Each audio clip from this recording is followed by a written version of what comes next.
মার্কিন যুক্তরাষ্ট্রের বিরুদ্ধে সম্ভাব্য যুদ্ধের মাঝেই ইরান কি ইসরায়েলের ওপর প্রতিশোধ নিবে? এই প্রশ্ন যা এখন ধ্বনিত হচ্ছে তেল আবিব থেকে তেহরান হয়ে হোয়াইট হাউস পর্যন্ত।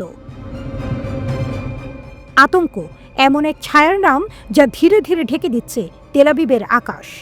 চ্যানেল 14-এর ভাষ্যে এক গোপনীয় গুঞ্জন, ইরান শত শত ক্ষেপণাস্ত্র নিয়ে ইসরায়েলে হামলা চালাতে পারে।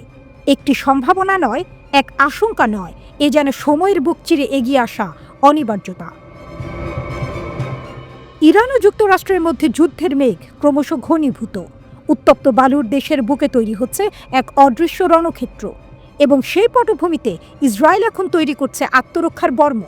চ্যানেল 14 জানায়, গোয়েন্দা তথ্য বলছে ইরান ভুল হিসাব কষে ফেলতে পারে, আর সেই ভুলেই শুরু হতে পারে বিধ্বংসী প্রজেক্টাইল বৃষ্টি, শত শত ক্ষেপণাস্ত্রের বিস্ফোরণ, এক ক্রোধের উপাত্থান।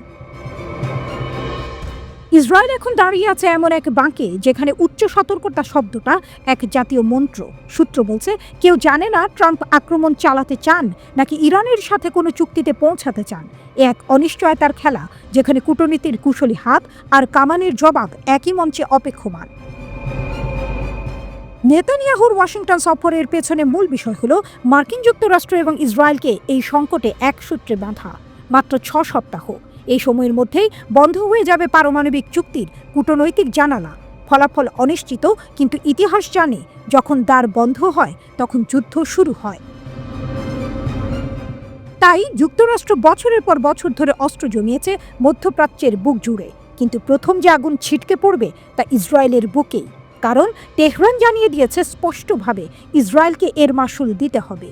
এই হুমকির প্রতিরোধে যুক্তরাষ্ট্র সম্প্রতি ইসরায়েলকে সরবরাহ করেছে THAAD বিমান প্রতিরক্ষা ব্যবস্থা, আকাশের দিকে তুলে দেয়া এক আত্মরক্ষার ঢাল। এদিকে ট্রাম্প গত মাসে এক সতর্কবার্তা পাঠিয়েছিলেন ইরানের নেতৃবৃন্দের কাছে। তিনি স্পষ্ট করে দিয়েছেন, চুক্তি না হলে আসবে সামরিক পদক্ষেপ। 2 মাসের সময়সীমা দিয়েছেন তিনি ইরানের সর্বোচ্চ নেতাকে। ঘড়ির কাঁটা যেন এখন যুদ্ধ আর শান্তির মাঝে দুলছে।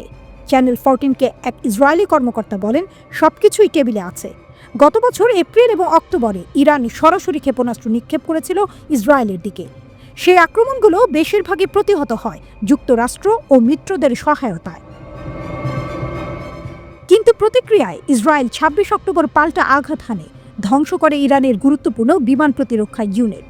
ইরান থেমে থাকে না, তারা ঘোষণা করেছে অপারেশন ট্রু প্রমিস 3 হবে সবচেয়ে বিধ্বংসী প্রতিশোধ, এবং তার সাথেই তেহরান জানিয়ে দেয় সতর্কবার্তা, ইরাক, কুয়েত, সংযুক্ত আরব আমিরাত, কাতার, তুরস্ক, বাহরাইন সবাই শুনুক, তাদের আকাশ বা ভূমি দিয়ে মার্কিন বাহিনী ইরানে আক্রমণ চালালে তা শত্রুতার প্রকাশ হিসেবে গণ্য হবে।